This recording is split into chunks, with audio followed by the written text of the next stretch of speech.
Tudo bem, meus queridos alunos, alunas? É com alegria que encontramos aqui mais uma vez. Hoje nós vamos tratar da filosofia medieval, um assunto interessante, recorrente nos vestibulares, e eu espero que eu te dê aí umas dicas importantes do conteúdo e te ajude a fazer uma revisão para o Enem, para os vestibulares, né? Vamos lá.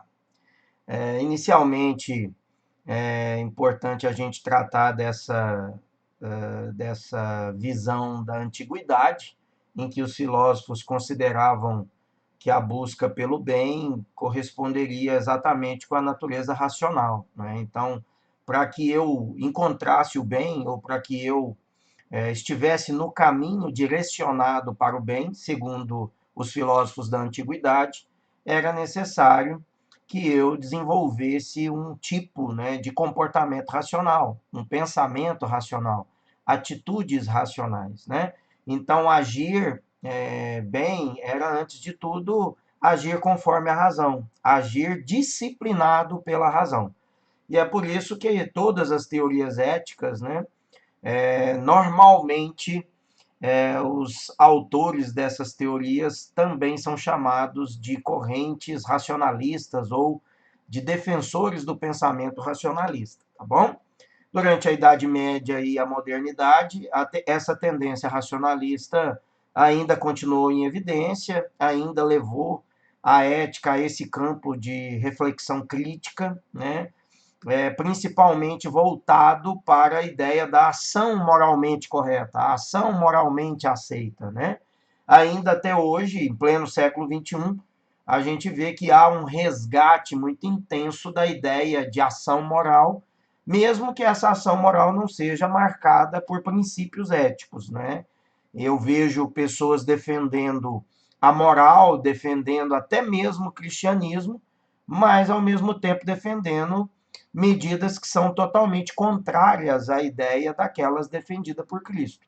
Por exemplo, morte, pena de morte, violência como controle, né, ou como mecanismo de segurança pública, falando dos baluartes, né, da família, do bem e da construção da moral, e, no entanto, com misoginia, com preconceito contra a mulher, com uma visão racista em relação ao negro, preconceituosa, homofóbica.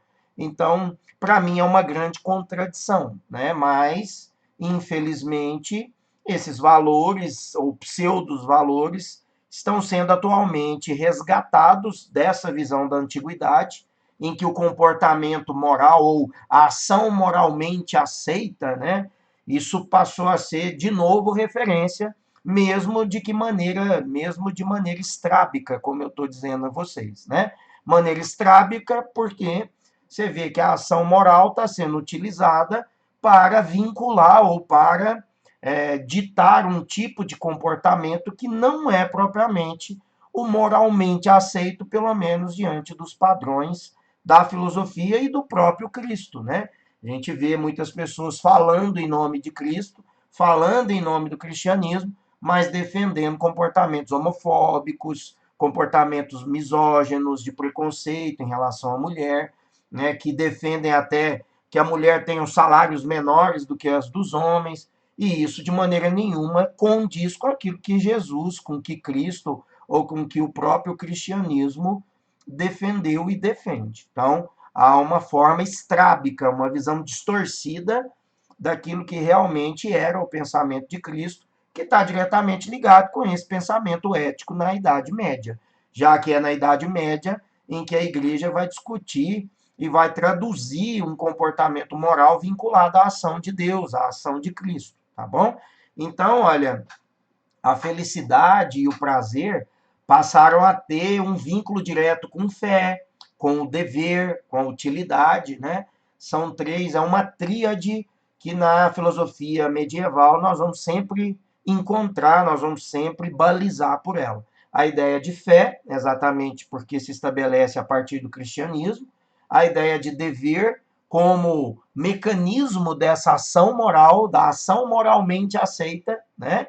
E a utilidade no sentido de você dizer que há um tipo de comportamento que é útil, e esse é que a gente deveria valorizar. Então, algumas reflexões, algumas ações no campo do prazer, do hobby, né?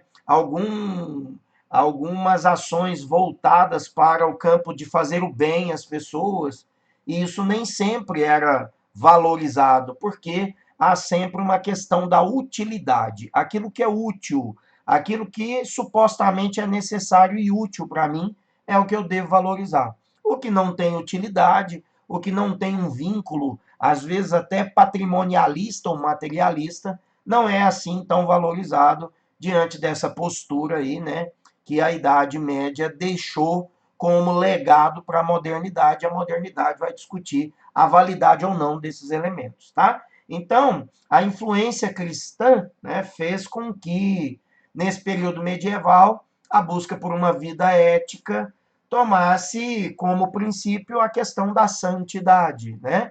Então, essa santidade personificada. E é por isso que nós vamos entender por que da Idade Média adiante, sobretudo, né? Nós vamos entender por que a igreja traduziu, né, em títulos aqueles santos e santas que se martirizaram em cima, ou traduzindo uma luta pró-igreja católica, pró-defesa da humanidade, ou pró-defesa do próprio cristianismo. Então vai surgir aí os santos e santas, o próprio Santo Agostinho, o Santo Tomás de Aquino, que são um dos primeiros a levarem esses santos, né, o título de santo para a Igreja Católica, mas depois nós vamos ter outros santos importantes, Santa Luzia, vamos ter São Sebastião, São Brás e outros santos, né, São José, que vão sendo criados, né, essa santidade personificada para servir como exemplo, para servir como modelo, para que a gente busque na ação desses santos e dessas santas o protagonismo para a nossa ação enquanto cristãos, para a nossa ação ética enquanto seres humanos voltado para essa ação do bem, voltados para essa prática e construção do bem, a ação moralmente aceita, né? Mais uma vez. Então, os santos e as santas são aqueles que vão traduzir para nós o exemplo de ação moralmente aceita. O que eu tenho que fazer, então, em prol da construção dessa ação, né? Então, surgem aí as ações que são personificadas, as santidades que são personificadas nas ações desses santos e dessas santas, que afirmam, então, adquirir um peso de autoridade. A partir do momento que essas pessoas protagonistas aí de uma ação do bem e da defesa ética e moral, passaram a levar o título, né, receberam o título de santa e de santo, elas passaram a assumir uma postura de autoridade diante da igreja, de autoridade diante dessa prática do bem e dessa prática da ação moralmente aceita, tá certo? O pensamento moderno, então, herdou, como eu disse, né? A Idade Média vai deixar um legado importante. Ela, então, a Idade Média deixou como legado e a modernidade herdou algumas reflexões medievais importantes. A primeira delas é o conceito de vontade, gente. Muita atenção, porque o conceito de vontade, ele é muito exigido na modernidade e normalmente cai nas provas. Então, vamos memorizar, vamos lembrar sempre do conceito e dessa reflexão acerca da vontade, tá? A vontade é um querer compatível com a razão, né? É um querer compatível com a razão, com aquilo que é, com aquilo que as paixões, né, aos desejos de natureza sensível, né? Então, quando a gente fala dessa vontade, nós estamos traduzindo, gente, em elementos, né, importantes, uma reflexão importante, constituinte dessa natureza humana, voltada para a razão, né? Essas teorias aí do fundamento racionalista vai dizer que há uma grande, uma grande ação, né, motivadora para que essa vontade seja compatível com a razão. Então, a vontade, gente, é aquilo que eu traduzo como projeto racional. A vontade é aquilo que, naturalmente, a modernidade vai nos ensinar, que é um projeto de construção que passa pelo crivo do planejamento racional. Enquanto que o desejo por si só, né? O desejo tem uma natureza sensível, como aqui no slide fala. O desejo é o material, o desejo é o carnal, o desejo é o consumismo, né? Enquanto que a vontade é o planejamento. Então, o próprio Immanuel Kant, né, dentro da modernidade, ele tem aí uma passagem, né, nas obras dele, em que ele diferencia vontade de desejo, tá? A vontade é quando a gente faz um planejamento imbuído de razão, imbuído de um planejamento racional, de lógica, enquanto que o desejo é um planejamento efêmero, passageiro, corriqueiro, desprovido de razão. É aquele do desejo carnal, é o da atração física, é o da atração sexual, é o desejo de comprar a bolsa, é o desejo de comprar o sapato, a camisa, né? É o desejo em consumir o sorvete. Então a gente mata o desejo, que é aquela tentação, é aquela atração carnal, é a atração para o mundo sensível que é mundana, né? Que é materialista, que é consumerista, né? E enquanto que a vontade não, a vontade é de me tornar um médico, um advogado, a vontade é de me tornar um ser humano ímpar, capaz de melhorar a vida das pessoas, de ajudar a salvar vidas. A vontade é quando você planeja ser um pai de família, uma mãe de família, ser um filho exemplar. A vontade é quando você traduz num projeto humanitário em que você vai se dedicar em prol das pessoas mais simples, mais humildes. Eu vou para a África, vou para a África sassariana, eu vou para o sul do Sahel, me dedicar naquilo que eu me formei, naquilo que eu me qualifiquei profissionalmente, eu vou me dedicar às pessoas simples, às pessoas humildes, eu vou me dedicar a uma causa nobre. Isso é vontade, isso é sonho, isso é planejamento, né?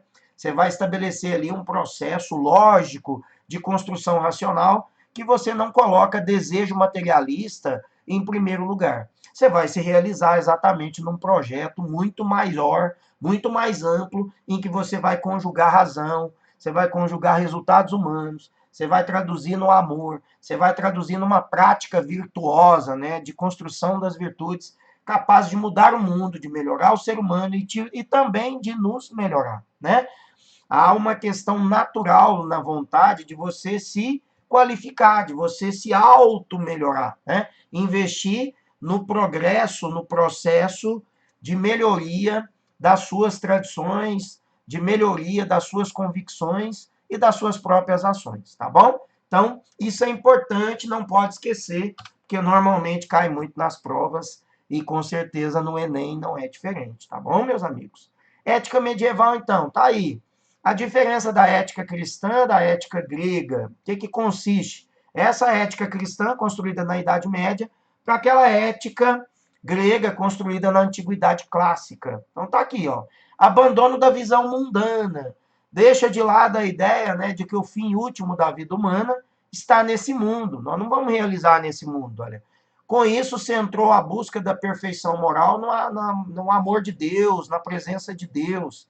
Olha, gente, é importante, né, para que vocês não pensem que que eu estou aqui ensinando uma historinha, né, infantil, um conto, né, desprovido de racionalidade, né, nunca que eu faria isso com vocês. Olha, esse termo, né, essa informação que eu acabo de passar em razão do slide, ela tem que ser lida com um senso crítico, com a lente do senso crítico, tá? Quando a igreja fala, deixar de lado a ideia, né, da felicidade do mundo, olha, o fim último da vida humana está nesse mundo, quer dizer, tem que deixar de lado a ideia de que você vai ser feliz nesse mundo. E depois continua, com isto, se entrou na busca da perfeição moral no amor a Deus. Então, quer dizer, quando a gente lê isso, a gente pensa que automaticamente depende de nós termos uma postura totalmente voltada para o despojo do materialismo. Uma vida despojada de consumismo, de bens materiais, de poder, de vaidade e tal.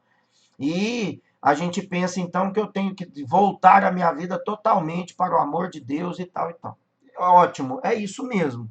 Só que nós temos que fazer uma leitura, gente, que a Igreja Católica que construiu esse pensamento, ela mesma não fez isso na Idade Média, né? A Igreja Católica também traduzia em lucros, a Igreja Católica vendia indulgências, a Igreja Católica arrecadava dinheiro através do ministério dos sacramentos. Então, nós temos que ter um senso crítico para entender, né, que em muitos momentos a igreja usou desse discurso, que é o discurso certo. A construção desse amor de Deus é uma construção certa. No entanto, a gente precisa encarar isso com uma lucidez, para que a gente não fique aí defendendo um modelo inocente demais, né?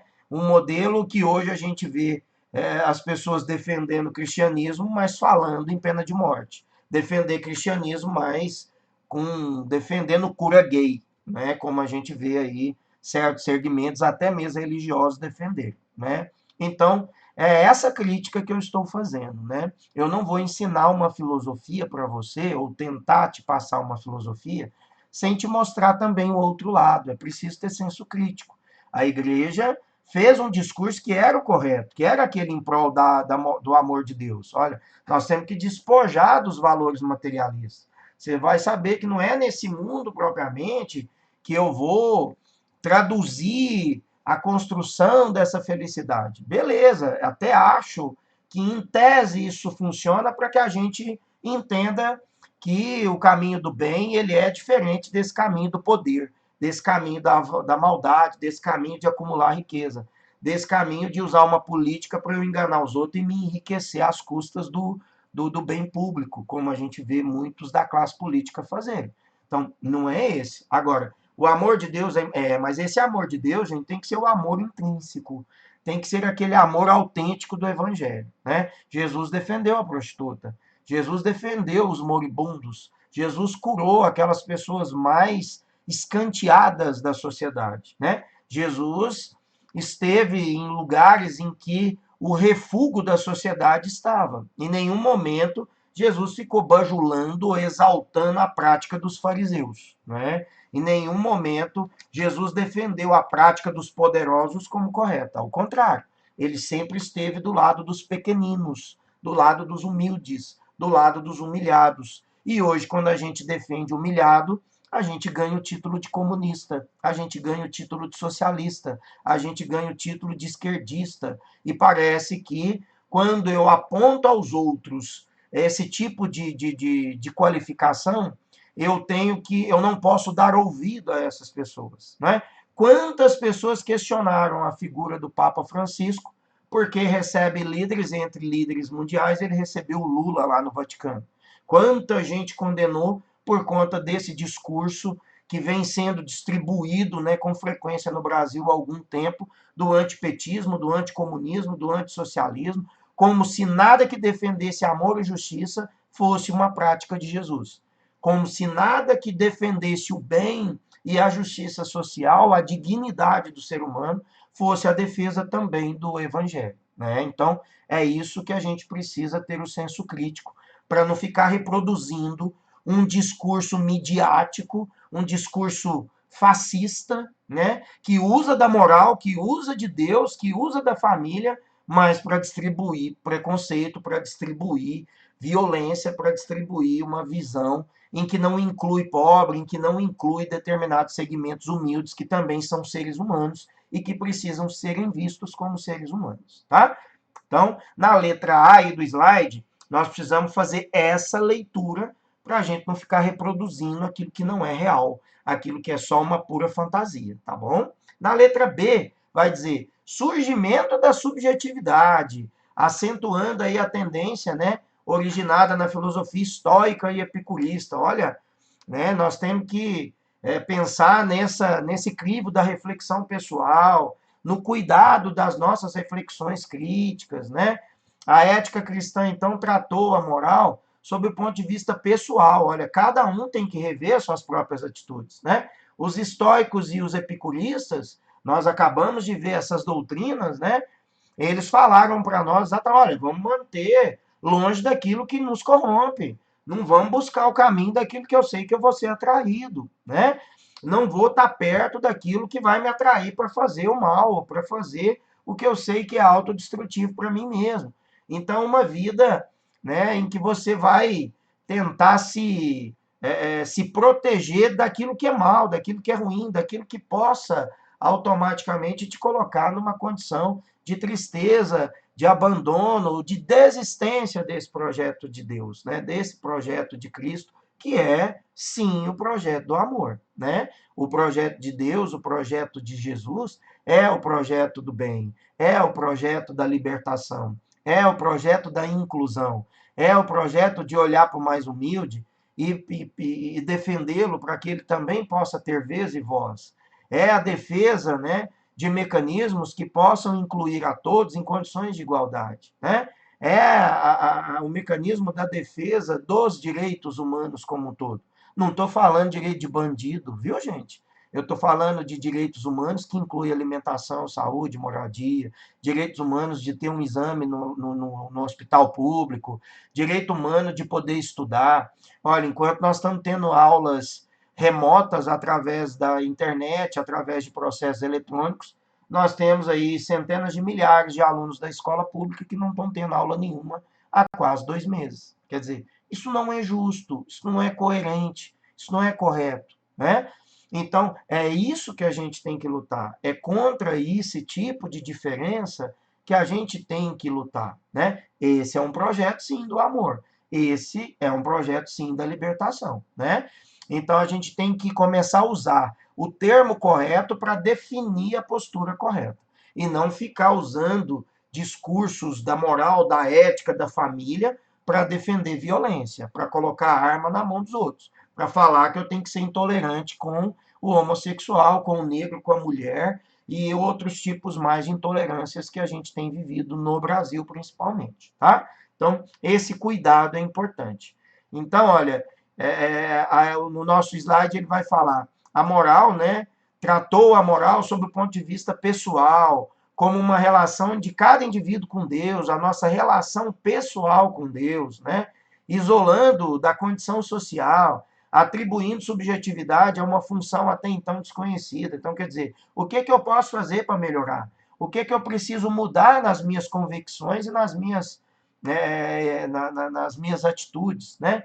O que na minha visão não está de acordo com aquilo que era a visão do Cristo, que era a visão dessa ética medieval, né? Então, nós vamos sempre entender que esses filósofos medievais, eles tentavam sempre vincular a figura de Deus com a figura da felicidade, né?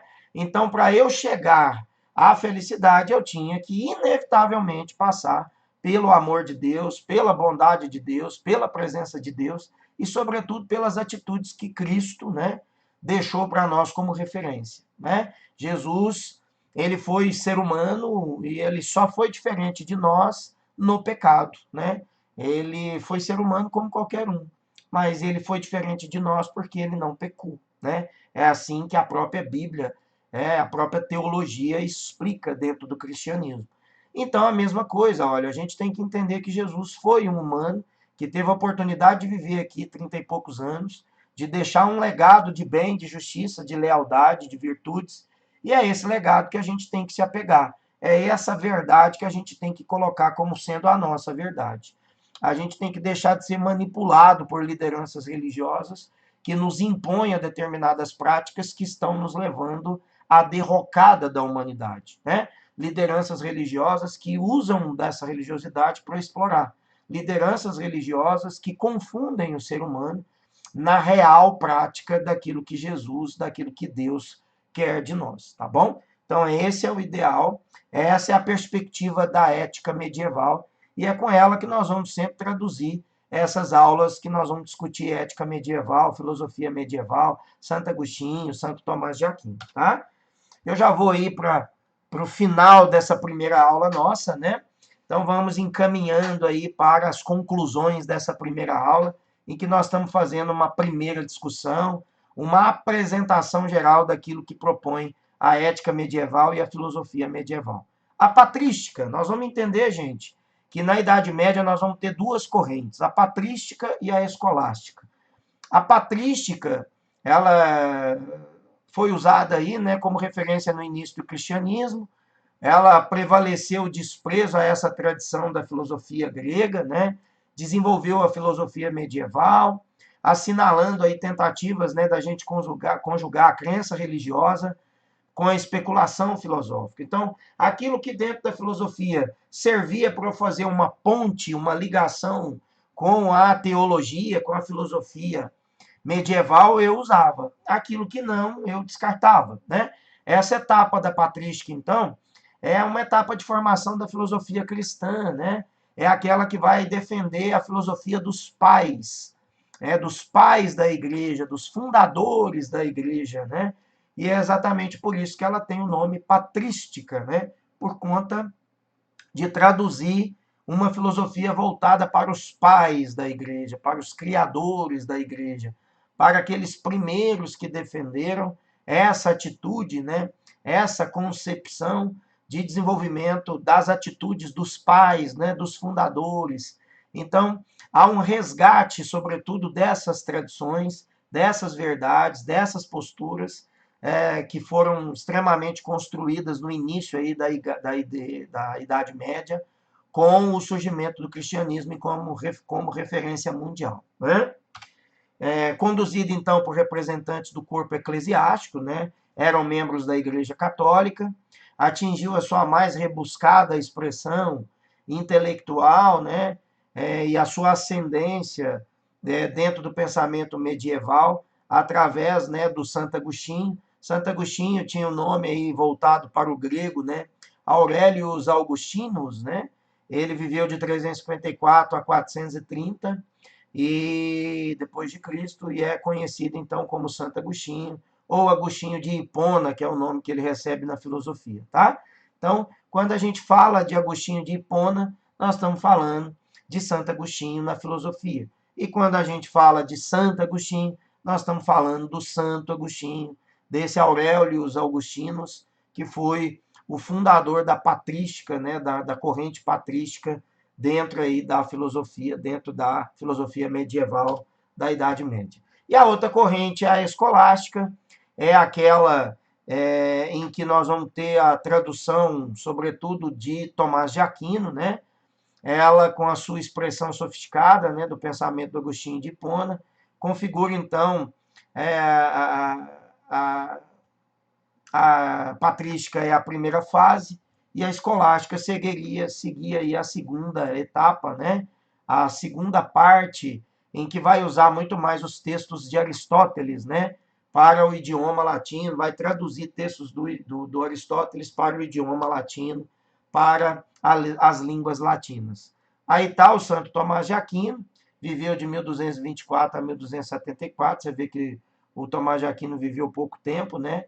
É a principal referência dentro dessa escolástica, conhecido, né, como tomismo, por conta do Tomás de Aquino, efetua a apropriação dessas teses filosóficas, sobretudo de Aristóteles, e traduz, né, essas teses de Aristóteles para o cristianismo, tá certo? Então, Tomás de Aquino é a grande referência na escolástica, buscando e fundamentando a sua filosofia nas traduções dos textos de Aristóteles. A patrística, representada por Santo Agostinho, buscou menos referência na filosofia antiga. Mas aquilo que o Agostinho buscou, ele buscou mais na filosofia de Platão, tá? Então, Agostinho busca na filosofia de Platão, enquanto que Tomás de Aquino busca na filosofia de Aristóteles, tá certo? Lembrando que na patrística, na filosofia de Santo Agostinho, a influência dos filósofos da antiguidade grega foi bem menor, porque eles tentam tirar um pouco esse vínculo aí, tá certo, gente? E aí, na próxima aula, então, nós vamos tratar do nascimento da ética cristã, e a partir daí, nós vamos estudar, então, a filosofia, né, dar detalhes maiores dessa filosofia na ética grega. Nós vamos dividir essas aulas ligadas à Idade Média, pelo menos em 3 aulas, tá bom? Então, não perca o próximo capítulo aí, né? A próxima segunda etapa da nossa aula. E eu espero que você tenha gostado dessas primeiras reflexões. Não deixem de fazer os exercícios que seguem junto com essa aula aí, tá bom? Um grande abraço, tudo de bom. Nós nos encontramos em breve.